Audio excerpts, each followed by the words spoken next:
అంత బాగానే ఉంది కానీ ఆ యాక్ట్ టూత్లెస్ యాక్ట్ అన్నారు. అంటే పనిష్మెంట్స్ ఎక్కువ ఇచ్చేవాళ్ళు కాదు ఆ యాక్ట్లో. సో దానికోసం ఏమైందంటే 2019లో కొత్త చట్టం తీసుకొచ్చారు, కన్స్యూమర్ ప్రొటెక్షన్ యాక్ట్ 2019. దీన్ని 20th July 2020 నుంచి ఎన్ఫోర్స్ చేయడం మొదలుపెట్టారు.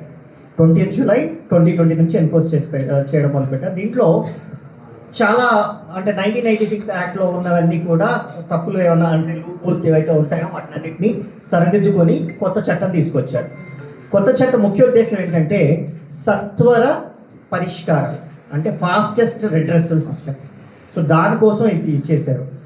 దీంట్లో ఏం చేశారంటే రకరకాల పరిష్కారాలు పెట్టారన్నమాట. ఇదివరకు కన్స్యూమర్ ప్రొటెక్షన్ యాక్ట్ 1986లో ఓన్లీ ఒక రకమైన పరిష్కారమే ఉండేది. దీంట్లోకి వచ్చేసరికి మీడియేషన్ అని చెప్పేసి ఒకటి తీసుకొచ్చారు. అంటే కన్స్యూమర్ కంప్లైంట్ వేసిన తర్వాత కూడా మధ్యవర్తిత్వం, ఎవరన్నా వచ్చి ఆ కంపెనీకి మీకు మధ్యవర్తిత్వం చేయాలంటే అది కూడా అలౌ చేస్తున్నారు.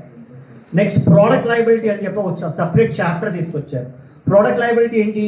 మీకు ఏదైనా వస్తువు కొని ఆ వస్తువు వల్ల ఆస్తి నష్టం కానీ ప్రాణ నష్టం కానీ లేదా ఏదైనా ఇంజురీ కానీ అవుతే దానిపైన ప్రోడక్ట్ లయబిలిటీ అని చెప్పేసి ఆ కంపెనీకి ఆ అయిన నష్టపరిహారాన్ని వసూలు చేయడానికి ప్రోడక్ట్ లయబిలిటీ అంటాం. ఈ ప్రోడక్ట్ లయబిలిటీ అనేది ఇదివరకు చట్టంలో లేదు, కొత్తగా 2019 చట్టంలో సపరేట్గా ఒక చాప్టర్ పెట్టి దాని ప్రోడక్ట్ లయబిలిటీ తీసుకొచ్చారు. ఇంకో ఇంపార్టెంట్ థింగ్ ఏం చేశారంటే సెంట్రల్ కన్స్యూమర్ ప్రొటెక్షన్ అథారిటీ అని చెప్పేసి ఒక ఎన్ఫోర్స్మెంట్ వింగ్ని తీసుకొచ్చారు. CCPA అంటాం, సెంట్రల్ కన్స్యూమర్ ప్రొటెక్షన్ అథారిటీ. ఎవరైనా భారీ మోసాలు చేస్తుంటే, మనకి యుఎస్లో ఫెడరల్ ట్రేడ్ ఏజెన్సీ అని ఉంటుంది, ఫెడరల్ ట్రేడ్ ఏజెన్సీ FTA. చాలా భారీగా మోసాలు చేస్తుంటాయి. ఇప్పుడు జియో లాంటి సంస్థలు ఉన్నాయి, లేదా ఎయిర్టెల్ లాంటి పెద్ద పెద్ద కంపెనీలు.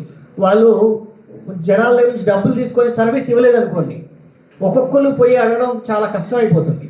సో అందరి తరపున CCPA అనేది బాధ్యత తీసుకొని వాళ్ళపైన పెనాల్టీ వేయడం, పనిష్ చేయడం ఈ కొత్త చట్టంలో తీసుకొచ్చారనమాట. అంతకుముందు CCPA లేదు, అందుకే టూత్లెస్ యాక్ట్ అన్నారు ఇదివరకు 1986లో. ఇప్పుడు CCPA వల్ల ఏంటంటే వాళ్ళు ఎవరైనా మోసాలు చేస్తే వాళ్ళపైన క్రాస్ పిలిపించవచ్చు, వాళ్ళపైన చర్యలు తీసుకోవచ్చు ఈ CCPA వల్ల. సో ఇవన్నీ మనం ఎందుకు తెలుసుకోవాలి? మేము ఏదో డిగ్రీ చదువుతున్నాం సార్, ఇక్కడ BCom చేస్తున్నాం, BSc చేస్తున్నాం, మాకెందుకు చెప్తున్నారు ఇవన్నీ? అవునా కదా? ప్రశ్న వచ్చిందా? మేము ఎందుకు తెలుసుకోవాలనేది. సమాజంలో చాలామంది మోసాలు చేస్తున్నారు. ఇప్పుడు మనకి మీ క్లాస్లో చిన్నప్పుడు మీరు 6th క్లాస్లో 5th క్లాస్లో ఉన్నప్పుడు మీకు స్కూల్లో బాగా క్లాస్లో అల్లరి చేస్తుంటే మీ టీచర్ వచ్చి ఒక అబ్బాయిని కొట్టేది. క్లాస్ అంతా ఏమైపోయేది అప్పుడు? ఎందుకు అలాగా?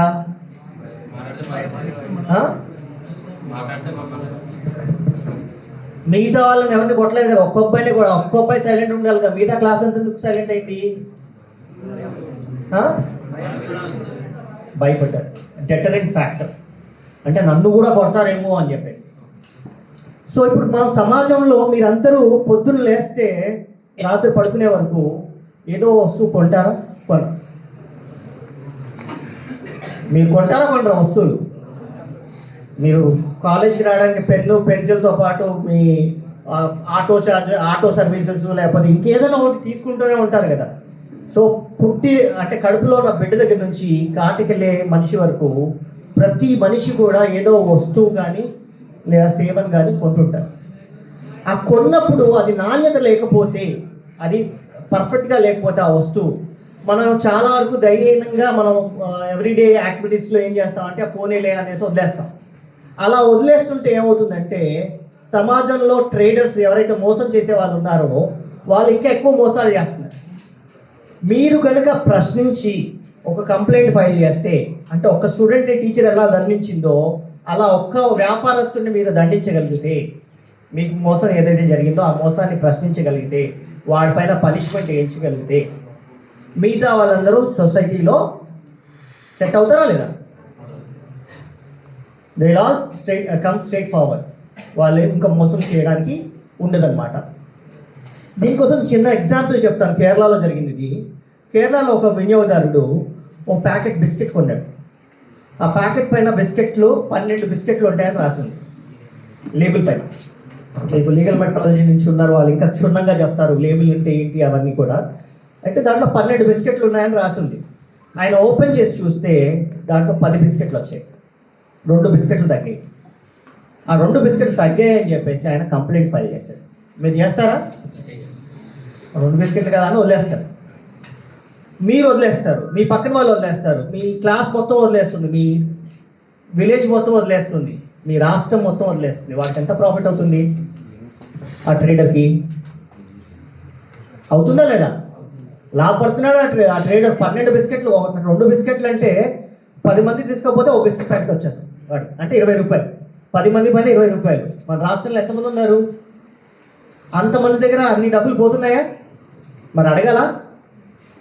సో అందుకు ఆయన కేసేసాడు. కేసేస్తే కన్స్యూమర్ కమిషన్ దాన్ని విచారించి నిజమే తప్పు చేశాడు, ఈ 2 బిస్కెట్లు తక్కువ ఇచ్చాడు అని నిర్ధారించింది. పనిష్మెంట్ ఏమి ఇవ్వాలి? మీ పరంగా పనిష్మెంట్ ఏమి ఇవ్వాలి ఆయనకి? 2 బిస్కెట్లు తక్కువ పెట్టినందుకు పనిష్మెంట్ ఏమి ఇవ్వాలి?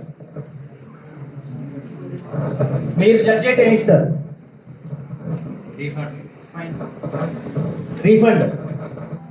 ప్యాకెట్ బిస్కెట్ 10 రూపాయలు అయితే 2 బిస్కెట్లకి రూపాయో 2 రూపాయలు ఉంటే ఆ 2 రూపాయలు రీఫండ్ ఇవ్వమంటారు, అంతేనా? ఇంకేమి ఇవ్వాలి? ఖర్చు, లిటిగేషన్ కాస్ట్. పాపం ఆయన కోర్టుకు వచ్చాడు, కోర్టుకు వచ్చి కేసు వేసాడు, దానికి ఆయనకి టైం వేస్ట్ చేసుకొని తిరిగాడు కోర్టుకి, దానికి అయ్యే ఖర్చు 5,000 10,000 సరిపోద్దా? ఇంకేమి ఇవ్వాలి? ఆ కోర్టు 50,000 ఇచ్చింది, 50,000. అందరికీ వినిపిస్తున్న మైక్ అవసరం మనకి. సరే లాస్ట్ వాళ్ళకి వినిపించితే సరే. 50,000 ఎందుకు ఇచ్చిందంటారు? ఆ ట్రేడర్కి 2 రూపాయలు వేసామనుకోండి పనిష్మెంట్ కింద, వాడికి పెద్ద తేడా ఉండదు, 2 రూపాయలు కట్టేస్తాడు. ఇప్పుడు మనం మోటార్ వెహికల్స్కి చలాన్లు వేస్తున్నారు కదా, హెల్మెట్ పెట్టుకోకపోతే 500, పట్టుకుంటే 500 ఇచ్చేస్తాడు, పోతాడు, మళ్ళీ అదే రిపీట్ అవుతుంటుంది. అదే 5,000 వేసారనుకోండి. మన మహేష్ బాబు సినిమా చూసారు, అది ఏదో సినిమా వచ్చింది, భరత్ అని. నేను అలా చేసాం అనుకోండి ఏమవుతుంది? తప్పు చేయడానికి భయపడతారు.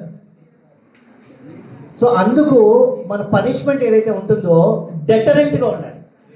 సో అందుకు 50,000 ఇచ్చారు. సరే, ట్రేడర్కి ప్రతిసారి నన్ను పట్టుకుంటే 50,000 ఎక్కడ పోతుంది అని చెప్పేసి వాడు సరిగ్గా అవుతాడు. మిగతా వాళ్ళందరూ కూడా, మిగతా ట్రేడర్స్ కూడా డెటరెంట్. మనకి ఆ స్కూల్ టీచర్ డెటరెంట్ ఫ్యాక్టర్. ఆయన 50,000 వేస్తారు, నాకు 1,00,000 రూపాయలు వేస్తారేమో రేపు, నేను కరెక్ట్గా 12 బిస్కెట్లు పెట్టి పంపిస్తాను, నేను మోసం చేయను అనేది మిగతా ట్రేడర్స్కి వస్తుంది. అది డెటరెంట్ ఫ్యాక్టర్. సరే, వీడికి ఎందుకు 50,000? 10 రూపాయలు పెడితే 50,000 వచ్చింది వీడికి 50,000 తప్పు కదా. వీడికి ఎంత? 2 రూపాయలు తక్కువైంది, ఆ 2 రూపాయలు ఇవ్వాలి. 50,000 ఎందుకు ఇవ్వాలి? ఎందుకు? మీలాంటి వాళ్ళందరూ కామ్గా కూర్చుంటున్నారు, మీలాంటి వాళ్ళందరినీ ఎంకరేజ్ చేయడానికి. టైం వేస్ట్ చేసుకున్నందుకు నేను ఏమన్నాను? 2 రూపాయలు ప్లస్ 5,000 అయితే సరిపోయింది. 5,000 10,000 50,000 నాకు ఇవ్వాల్సిన అవసరం లేదు. 50,000 ఎందుకు ఇచ్చారంటే మిగతా వాళ్ళందరినీ కూడా ఎంకరేజ్ చేయడానికి. వెరీ గుడ్, పర్లేదు, నువ్వు కరెక్టే చెప్పావు. టైం వేస్ట్ చేసుకొని మనం కోర్టుకు తిరగాలి అంటే మన పనులన్నీ ఒళ్ళుకు పెట్టుకొని కోర్టుకు తిరగాలి కదా. సో ఇదంతా అవుతుందన్నమాట. సో నేను ఏమంటానంటే మనం ప్రశ్నించే తత్వం అలవాటు చేసుకోవాలి. మనకి ఏదన్నా మోసం జరిగిందంటే ఆ మోసం ఎందుకు జరిగింది, ఆ మోసానికి కారణం ఎవరు, ఆ కారణమైన వాటికి పనిష్మెంట్ పడిందా లేదా, ఇలా చేస్తే సమాజం అంతా కూడా క్లీన్ అవుతుంది. నా ఇప్పుడు మీరు ఇవాళ నిన్న మొన్న ఏదో వస్తువు కొన్ని ఉంటారు కదా, వాచో కళ్ళద్దాలో ఏదో కొన్ని ఉంటారు కదా, ఏదైనా మీకు తేడా అనిపించిందా? లేదా కొన్ని మనకి అడ్వర్టైజ్మెంట్స్ చూస్తుంటాం, వేణుగారు చెప్తారు ఇంకా క్లియర్గా. మనం అడ్వర్టైజ్మెంట్స్ టీవీలో చాలా అడ్వర్టైజ్మెంట్స్ వస్తుంటాయి, వేణుగారు చాలా చెప్తారు ఎగ్జాంపుల్స్. నేను ఒక్క ఎగ్జాంపుల్ చెప్తాను మీకు. ఒక షర్ట్ పైన ఇలా సబ్బు రాస్తాడు, రాయగానే అది ఏదో టైడ్ అని చెప్పేసి చెప్తున్నారు ఆడియన్స్ నుంచి. సో అలా అవుతుందా? మన పేరెంట్స్, మన మదర్ కానీ మా ఇంట్లో మనకి క్లాత్స్ చేంజ్ చేసే వాళ్ళు ఎవరైనా సరే అలా సబ్బు ఇలా అనగానే క్లీన్ అవుద్దా? మరి ఎందుకు మనం టాలరేట్ చేస్తున్నాం అడ్వర్టైజ్మెంట్ని? అడ్వర్టైజ్మెంట్ ఎందుకు చూడాలి మనం? అలాంటి తప్పుడు సమాచారం ఎందుకు వినాలి మనం? ఆ ఒక్క అడ్వర్టైజ్మెంటే కాదు, ఏ అడ్వర్టైజ్మెంట్ తీసుకోండి, ఎనీ అడ్వర్టైజ్మెంట్, టీవీలో వచ్చే ప్రతి అడ్వర్టైజ్మెంట్ మోసపూరితమైన అడ్వర్టైజ్మెంట్సే. మోసం చేయకుండా ఎవరు అడ్వర్టైజ్మెంట్స్ ఇవ్వట్లేదు ఇవాళ. ఫ్రాంక్గా ఎవరు అడ్వర్టైజ్మెంట్స్ ఇవ్వట్లేదు. ఎందుకు మనకు అవసరమా? ఫ్రాంక్గా ఎందుకు అడ్వర్టైజ్మెంట్స్ ఇస్తే బిజినెస్ నడవదా? బిజినెస్ చేసే వాళ్ళు ఫ్రాంక్గా అడ్వర్టైజ్మెంట్స్ ఇవ్వకూడదా? నిజాయితీగా ఇవ్వకూడదా అడ్వర్టైజ్మెంట్స్? మీరెవరు అడగట్లేదు. మీరు ఆ టైట్కి అలవాటు పడిపోయారు. మన వేణుగారు అంటారు కట్టపలు అయిపోయారు, దానికి బానిసలు అయిపోయారు. సో మీరు అడగట్లేదు కాబట్టి మేము మా మోసపూరితమైన అడ్వర్టైజ్మెంట్స్ మేము ఇస్తాం, ఇలా చేస్తున్నారు. సరే, మీకు ఇవాళ ఈ కార్యక్రమంతో మీకు కొంచెం చైతన్యం వచ్చింది, అడుగుదాం అనుకున్నారు. ఎవరిని అడగాలి సార్ మేమంటారా? అంతే కదా. నెక్స్ట్ క్వశ్చన్, ఎవరిని అడగాలి, ఏం చేయాలి? మాకు సెల్లర్, మేము రీటైల్ షాప్కి వెళ్ళాము, రీటైల్ షాప్లో ఒక పుస్తకం కొన్నాం. మనం బెస్ట్ ఎగ్జాంపుల్ ఏంటంటే ఒక బుక్ కొంటాం, 200 పేజెస్ అంట. 200 పేజెస్ ఉంటాయి, దాంట్లో ఎన్ని ఉంటాయి? 50 పేజీలు తీసేస్తాడు. మరి 200 పేజెస్ అని ఎందుకు ప్రింట్ చేస్తున్నాడు? మన లీగల్ మెట్రాలజీ వాళ్ళు ఉన్నారు, వాళ్ళకి కంప్లైంట్ చేయొచ్చు మీరు. లీగల్ మెట్రాలజీ అలాంటి ప్రకటనలు చేసి ఎవరన్నా మోసం చేస్తే క్వాలిటీ, పొటెన్సీ, ప్యూరిటీ ఇవన్నీ ఏమైనా తక్కువ ఉంటే వాళ్ళకి కంప్లైంట్ చేసుకోవచ్చు. దానికన్నా ముందు నేను ఏం చెప్తానంటే, మనకి సెంట్రల్ గవర్నమెంట్ ఒక చిన్న పోర్టల్ తీసుకొచ్చింది, NCH, national consumer help line. National consumer help line, దీనికి ఒక నెంబర్, టోల్ ఫ్రీ నెంబర్ తీసుకొచ్చారు, 1915. ఏ నెంబరు? ఈ 1915కి కాల్ చేసినప్పుడు 16 డిఫరెంట్ లాంగ్వేజెస్లో వాళ్ళు ఆన్సర్ చేస్తారు. మీరు తెలుగులో మాట్లాడితే తెలుగులో, హిందీలో మాట్లాడితే హిందీలో, ఉర్దూలో మాట్లాడితే ఉర్దూలో, ఇంగ్లీష్లో మాట్లాడితే ఇంగ్లీష్లో, అలా 16 లాంగ్వేజెస్ ఇండియాలో, అన్ని లాంగ్వేజెస్లో వాళ్ళు మీకు రిప్లై చేస్తారు. సో వాళ్ళకి కాల్ చేసి మీరు కొన్న వస్తువు ఏంటి, సర్వీస్ ఏంటి, మీకు జరిగిన అన్యాయం ఏంటి, ఎవరి దగ్గర కొన్నారు, వాడి షాప్ అడ్రస్ ఏంటి, మ్యానుఫ్యాక్చరర్ ఎవరు, వాళ్ళకి చెప్తే వాళ్ళు ఏం చేస్తారంటే, వాళ్ళ దగ్గర ఒక 1000 మెంబర్స్ కన్వర్జెన్స్ పార్ట్నర్స్ అని రిజిస్టర్ అయ్యి ఉన్నారు.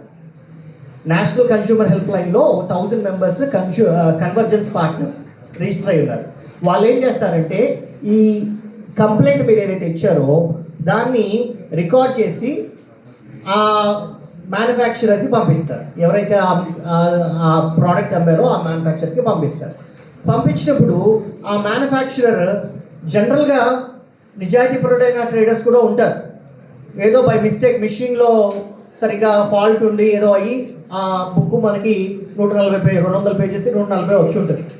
సో అప్పుడు వాడు, ఏంటమ్మా నీ కంప్లైంట్ ఏంటి, నువ్వు ఎందుకు ఇలా చేసావు అడుగుతాడు. ఆ బ్యాచ్ ఏంటి, అదేంటి అన్నీ చూసుకొని, నాదే తప్పుందమ్మా అది ఇచ్చేసేయండి, మీకు 200 పేజీలు ఇస్తామని రిటర్న్ ఇస్తాడు. అలా ఇస్తే చాలా ఆనందం, ఆవిడ నిజాయితీపరైన ట్రేడర్. కొన్నిసార్లు మనం కూడా తప్పు చేస్తాం. మనకి 200 పేజీలు వచ్చినా సరే కాల్ చేసి మనకి 140 వచ్చామంట, అది తప్పు కదా. సో అలా తప్పు చేసే వాళ్ళకి వాళ్ళు రిప్లై చేస్తారు, అది ఆ ప్రొసీడింగ్స్ అవుతుంటాయి. ఒకవేళ మీకు కన్వర్జెన్స్ పార్ట్నర్ ఎవరు లేరు, మీకు రిప్లై రాలేదు నేషనల్ కన్జ్యూమర్ హెల్ప్ లైన్లో, నెక్స్ట్ ఏం చేయాలి? NCH మనకు ఒక మార్గం అనుకున్నాం, national consumer help line. National consumer help లైన్లో మీకు సొల్యూషన్ రాలేదు, అప్పుడు ఏం చేయాలి? మనకి కన్జ్యూమర్ ప్రొటెక్షన్ యాక్ట్, ఈ యాక్ట్ ప్రకారము 3 అంచెలుగా district level, state level, national level 3 అంచెలుగా కన్జ్యూమర్ కమిషన్స్ అనేవి ఎస్టాబ్లిష్ చేశారు. ఈ కన్జ్యూమర్ కమిషన్స్ని అప్రోచ్ అవ్వాలి. మీరు రిటర్న్గా ఒక కంప్లైంట్ ఫైల్ చేయాలి కన్జ్యూమర్ కమిషన్స్లో. ఇప్పుడు రేపు మనకి ఢిల్లీలో ప్రోగ్రామ్ జరుగుతుంది, నేషనల్ కన్జ్యూమర్ డే పురస్కరించుకొని. దాంట్లో ఈ జాగృతి అని చెప్పేసి ఒక కొత్త పోర్టల్, ఇదివరకు మన confonet.nic.in అనేది ఒకటి ఉండేది. దాంట్లో మనం ఈ దాఖిల్ అని చెప్పేసి ఆన్లైన్ ఫైలింగ్ అనేవి ఉండేది. ఇప్పుడు కొత్తగా ఏం చేస్తున్నారంటే, రేపు లాంచ్ అవుతుంది మనకి ఈ జాగృతి. ఈ జాగృతి ఏం చేస్తుందంటే, మీకు ఆన్లైన్లో, అంటే మీరు ఇంట్లో కూర్చొని, మీరు కన్జ్యూమర్ కమిషన్స్ కూడా వెళ్ళాల్సిన అవసరం లేదు, ఇంట్లో కూర్చొని మీ కంప్లైంట్ని డ్రాఫ్ట్ చేయొచ్చు. దీంట్లో ఏం చేశారంటే AI టూల్ పెట్టారు ఈ జాగృతిలో. ఇదివరకు ఏంటంటే జస్ట్ మీరే అన్ని టైప్ చేసి మొత్తం అంతా కంప్లైంట్ మీరే తయారు చేసి పెట్టాల్సి వచ్చేది. ఇప్పుడు అలా కాదు, మీ పేరు అడ్రస్సు, మ్యానుఫ్యాక్చరర్ పేరు అడ్రస్సు, తర్వాత రీటైలర్ పేరు అడ్రస్, మీకు అయిన అన్యాయం అది ఒక 1 పారాగ్రాఫ్లో వేస్తే ఆటోమేటిక్గా అదే కంప్లైంట్ తయారు చేసి ఇస్తుంది. సెటిల్ మొత్తం అంతా కంప్లైంట్ అంతా తయారవుతుంది. ఆ కంప్లైంట్ తయారైన తర్వాత దాన్ని అవతల వాళ్ళకి పంపిస్తారు. సో ఈ జాగృతిని ఎలా డిజైన్ చేశారంటే నాట్ ఓన్లీ ఫైలింగ్ కంప్లైంట్స్, అంటే ఏఐ టూల్ని ఆర్టిఫిషియల్ ఇంటెలిజెన్స్ యూజ్ చేసుకొని కంప్లైంట్ తయారు చేయడమే కాకుండా మీకు ఆన్లైన్లో అపియరెన్స్, అంటే మీరు కోర్టుకి లాయర్ని పెట్టుకొని వెళ్ళాల్సిన అవసరం లేదు. మీరు ఇంట్లో కూర్చొని మీ వాయిదా వచ్చినప్పుడు కంప్యూటర్ మీద కూర్చొని వీడియో కాన్ఫరెన్స్లో మీ ఆర్గ్యుమెంట్ చెప్పొచ్చు. సో అంత ఏబుల్గా డిజైన్ చేస్తున్నారు ఈ జాగృతి పోర్టల్ని. సో మీరందరూ రేపు లాంచ్ అయిన తర్వాత ఒకసారి అందరూ ఈ జాగృతి పోర్టల్కి వెళ్ళి అది ఎలా పనిచేస్తుంది ఏంటి అనేది చూడండి. ఓకే, నెక్స్ట్ మీ కంప్లైంట్ ఫైల్ చేస్తే ఏమవుతుంది? మీరు కంప్లైంట్ ఫైల్ చేస్తారు, 21 రోజుల లోపల మేము అయితే consumer commission members and consumer commission staff ఏం చేయాలంటే 21 డేస్ లోపల దాన్ని నెంబర్ చేయాలి. నెంబర్ చేసి అవతల వైపు అంటే ఆపోజిట్ పార్టీ, మీకు అమ్మిన వస్తువు అమ్మిన మ్యానుఫ్యాక్చరర్ అమ్మిన షాప్ కీపర్కి పంపించాలి మీ కంప్లైంట్ని. పంపించి వాళ్ళు 30 డేస్ లోపల రిప్లై చేయాలి. వాళ్ళకి అందిన తర్వాత 30 రోజుల లోపల వాళ్ళు సమాధానం ఇవ్వాలి. 30 రోజుల లోపల సమాధానం వాళ్ళకి కుదరకపోతే ఇంకో 15 రోజులు ఎక్కువ అడగొచ్చు వాళ్ళు. మేము అది డిస్క్రిప్షన్, మేము ఇవ్వాలంటే ఇస్తాం, లేకపోతే లేదు. 30 రోజులు మ్యాండేటరీ, 45 రోజులు మ్యాక్సిమం. 45 రోజుల తర్వాత వాళ్ళు సమాధానం వేయడానికి లేదు. మీ కంప్లైంట్ బేస్ చేసుకుని మేము ఆర్డర్ ఇచ్చేయచ్చు. ఒకవేళ వాళ్ళు రిప్లై చేశారనుకోండి, ఆ రిప్లైని చూసి మీరు మీ సాక్ష్యం, మీ ఎవిడెన్స్ తీసుకురావాలి. తర్వాత వాళ్ళ ఎవిడెన్స్ తీసుకొస్తారు. తర్వాత రిటర్న్ ఆర్గ్యుమెంట్స్, దాని తర్వాత ఫైనల్ ఆర్గ్యుమెంట్స్ అవుతుంది, జడ్జిమెంట్ ఇస్తాం. జడ్జిమెంట్ ఇచ్చినప్పుడు మీకు కంపెన్సేషన్ ఇవ్వాలా, ప్రోడక్ట్ రీప్లేస్ చేయాలా, ఫైన్ వేయాలా ఏంటి అనేది మేము రాస్తాం దాంట్లో. అది కంప్లై చేయాలి. అది కంప్లై చేయకపోతే మళ్ళీ ఎగ్జిక్యూషన్ అప్లికేషన్ అని ఇంకోటి వేసుకోవాలి. ఆ ఎగ్జిక్యూషన్ అప్లికేషన్లో ఏంటి, మీరు ఇచ్చిన జడ్జ్మెంట్ని ఫాలో అవ్వట్లేదు, ఆ ట్రేడర్ని జైలుకి పంపించండి అని చెప్పొచ్చు. సో కన్జ్యూమర్ కమిషన్స్ మీకు వాళ్ళు ఇచ్చిన ఆర్డర్ కంప్లై చేయకపోతే ఆ ట్రేడర్ని జైలుకి కూడా పంపిస్తారు. సో ఆ పవర్ అంతా మీ దగ్గర ఉంది. ఇప్పుడు పెద్ద ఎంఎన్సీ అనుకున్నాం కదా మనం, ఆ పెద్ద ఎంఎన్సీ డైరెక్టర్లను కానీ ఎవరినైనా సరే మీకు మోసం చేస్తే మీరు కన్జ్యూమర్ కమిషన్ అప్రోచ్ అయితే వాళ్ళని జైలుకి పంపించే అవకాశం మీకు ఉంది, మీ చేతిలో ఉన్నది. సో మీరు ప్రశ్నించాలి, మీరు ఫైల్ చేయాలి. సరే సార్, మరి కన్జ్యూమర్ కోర్టులోకి రావాలంటే కోర్టు ఫీజు ఏదైనా కట్టాలా అంటారా? కట్టాలా మనం వద్దా? ఎంతవరకు లేదు? 5 లక్షల వరకు. మీరు కొన్న వస్తువు 5 లక్షల లోపల ఉన్నంత వరకు మీరు కోర్టు ఫీజు కట్టాల్సిన పనే లేదు. మీరు కంప్లైంట్ చేయడానికి, మీ కంప్లైంట్ వినడానికి, మీ కంప్లైంట్ డిసైడ్ చేయడానికి ఏ కోర్టు ఫీ కూడా కట్టాల్సిన అవసరం లేదు. Up to 5 lakhs. 5 lakhs నుంచి 10 lakhs వరకు 200 రూపాయలు. 10 lakhs నుంచి 20 lakhs వరకు 400 రూపీస్.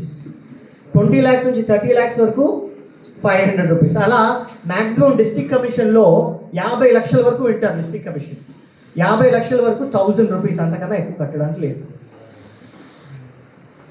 అలాగే 50 లక్షల కన్నా ఏదైనా వస్తువు కొన్నారంటే, మీరు 50 లక్షల కన్నా ఎక్కువ వెచ్చించి ఏదైనా వస్తువు కొంటే దాన్ని స్టేట్ కమిషన్లో వేయాలి. అక్కడ 2500, 4000 రూపాయల వరకు అక్కడ ఉంటుంది.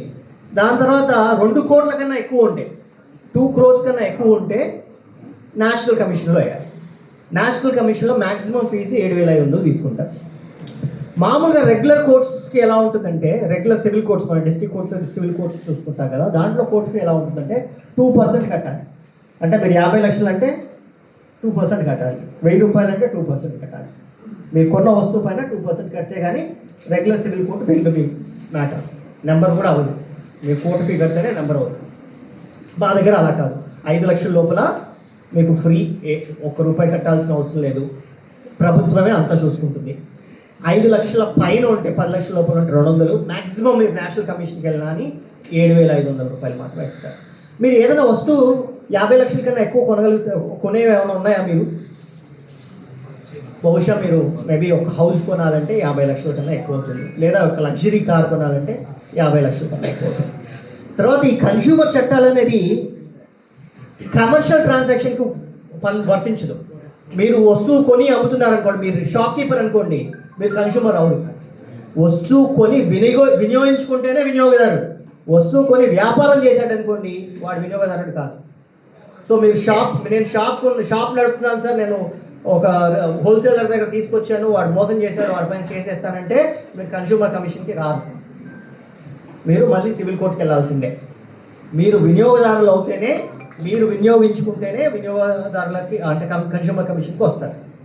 క్లియర్గా ఉందా ఇది?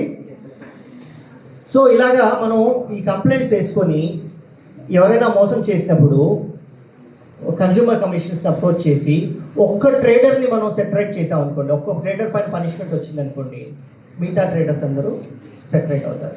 చిన్న ఎగ్జాంపుల్స్ చెప్తాను, ఒక 1-2 ఎగ్జాంపుల్స్ అండ్ క్లోజ్ చేస్తాను నేను. ఆర్టీసీ బస్సు ఒక అమ్మాయి ఎక్కిందంట, చీర కట్టుకొని ఎక్కిందంట. ఆర్టీసీ బస్సులో ఒక నేల్ ఇలా పైకి ఎచ్చుంది సీట్లో. ఆమె ఆ సీట్లోంచి లేచినప్పుడు ఆ చీర చిరిగిపోయింది. సేవాలోపం. ఎప్పుడన్నా మనం థాట్ చేసామా, అరే నా చీర చిరిగిపోయింది నా తప్పే అని అనుకుంటాం తప్ప ఆర్టీసీ పైన కేసేద్దాం అనుకున్నామా? వీళ్ళు ఆర్టీసీ పైన కేసేస్తారు, ఆ చీర విలువ 25,000 30,000 వచ్చిందా, ప్లస్ ఆర్టీసీకి అక్షంతలు. మీరు అలా నట్లు స్క్రూలు పైకి వచ్చేలా ఉంచొద్దు, మీరు సీట్లన్నీ కరెక్ట్గా ఉంచాలి అని చెప్పేసి. సరే, ఇంకో ఎగ్జాంపుల్, మెట్రో స్టేషన్. మెట్రో మనకి హైదరాబాద్లో మెట్రో రైల్వే స్టేషన్ ఉంది కదా, దాంట్లో ఒకతనికి పాపం టాయిలెట్కి వెళ్ళాలి. ట్రైన్ ఇటువైపు వస్తుంది, అటువైపు టాయిలెట్ ఉంది. సో అతను ఇటు నుంచి అటు పోయే టైము ఇదంతా అయ్యేసరికి ట్రైన్ పోతుందని చెప్పేసి ఇటువైపు టాయిలెట్స్ లేవని చెప్పేసి ఆయన కేసేశాడు. మీరు టికెట్ తీసుకుంటున్నారు, రైల్వే మీరు మెట్రో టికెట్ తీసుకున్నప్పుడు ఆ ప్రయాణానికే కాదు ఆ వసతులకు కూడా ఛార్జెస్ వసూలు చేస్తారు. మరి ఆ వసతులు నాకు కల్పించాలి కదా, నేను ఇక్కడి నుంచి అటు పోవాల్సిన వాడిని నేను క్రాస్ చేసి అక్కడెందుకు టాయిలెట్ యూజ్ చేయాలి, ఇటువైపే నాకు టాయిలెట్ కావాలి అని చెప్పేసి కేసేసాడు. చూడండి ఎంత విచిత్రంగా ఉన్నాయి ఈ కేసెస్. మనం అసలు థాట్ చేస్తాం, మనం థింక్ చేస్తామా ఇలాంటికి? మనం నిజంగా అన్యాయం జరిగినా సరే ఆ పోనీలే మనం ఎక్కడ కోర్టుకు పోతాము అనుకుంటాం అన్న ధోరణి కదా మంది. సో అలా కాకుండా ఉండాలి అంటే మనం ప్రశ్నించడం మొదలుపెట్టాలి. ఇవాళ నుంచి ఈ క్లాస్లో ఎంతమంది ఉన్నారో, ఒక 200 మందా 300 మందా, ఎంతమంది ఉంటే అంతమంది రోజుకో కంప్లైంట్ మీరు వేశారంటే, సంగారెడ్డిలో మోసం చేయాలంటే తారా కాలేజ్ విద్యార్థులు ఉన్నారు, మేము మోసం చేయలేము అని భయపడతారు. అర్థమైందా? సరే, నెక్స్ట్ ఏంటంటే, మీరందరూ ఇప్పుడు డిగ్రీ చదువుతున్నారు. డిగ్రీ అయిన తర్వాత కొంతమంది ఉద్యోగాలకు పోతారు, కొంతమంది వ్యాపారాలు చేస్తారా? ఎంతమంది వ్యాపారాలు చేద్దాం అనుకుంటున్నారు? చాలామందే ఉన్నారు. ఓకే, మీరు వ్యాపారం చేసేటప్పుడు గుర్తుంచుకోండి, కన్స్యూమర్ ప్రొటెక్షన్ యాక్ట్ ఉంది, కన్స్యూమర్ చట్టం అనేది ఉంది. ఈ కన్స్యూమర్ చట్టం ఏం చేస్తుందంటే, మీరు మోసం చేస్తే ఇప్పుడు తారా కాలేజ్ విద్యార్థులలాగా అప్పుడు మీరు మోసం చేసే టైంకి ఇంకో ఏదో కాలేజ్ విద్యార్థులు ఉంటారు, వాళ్ళు వచ్చి మీ పీక్ పట్టుకుంటారు, కంప్లైంట్లు వేస్తారు, మిమ్మల్ని జైలుకు పంపిస్తారు. ఇంకా లీగల్ మెట్రాలజీ వాళ్ళ పనిష్మెంట్స్ వాళ్ళు కూడా చెప్తారు ఏం చేస్తారు అనేది. లీగల్ మెట్రాలజీ వాళ్ళు తూనికల కొలతల శాఖ వాళ్ళది. వాళ్ళు వెయిట్ సరిగ్గా ఉండకపోతే వాళ్ళు ఇంకా డీటెయిల్గా చెప్తారు. వెయిట్ సరిగ్గా లేకపోతే ఎలా, ఏం పనిష్మెంట్స్ ఉంటాయి. ఎంఆర్పి పెట్టేసి మీకు ఎంఆర్పికి అమ్మకుండా ఎక్కువ అమ్మినా, తక్కువ అమ్మవచ్చు పర్లేదు. ఎంఆర్పి అంటే మ్యాక్సిమం రీటైల్ ప్రైస్, దానికన్నా తక్కువే అమ్మాలి, దానికన్నా ఎక్కువ అమ్మకూడదు. That is the meaning of MRP. So ఆ ఎంఆర్పిది, అండ్ దెన్ ఏదో ఎవరన్నా పెట్రోల్ తక్కువ కొట్టినా, కొలతల్లో ఏదైనా తక్కువ చేసినా అవన్నీ వాళ్ళు చూస్తారన్నమాట. థ్యాంక్ యూ అండి, నాకు ఈ అవకాశాన్ని ఇచ్చి మీ అందరితో ఇంటరాక్ట్ చేసి మిమ్మల్ని అందరినీ చైతన్యం చేయడానికి ప్రిన్సిపల్గా నాకు ఈ అవకాశం ఇచ్చారు. Thank you.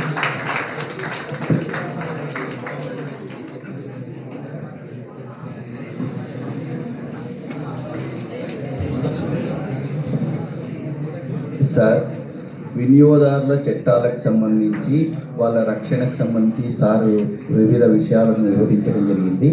అయితే సార్కి కోర్టుకు వెళ్ళాలి కాబట్టి ఒక కళాశాల నుంచి ఒక చిన్న సత్కారము సార్ని స్వీకరించవలసిందిగా కోరుతున్నాను. Commerce department madam, Jyothi madam and sir commerce department madam రండి.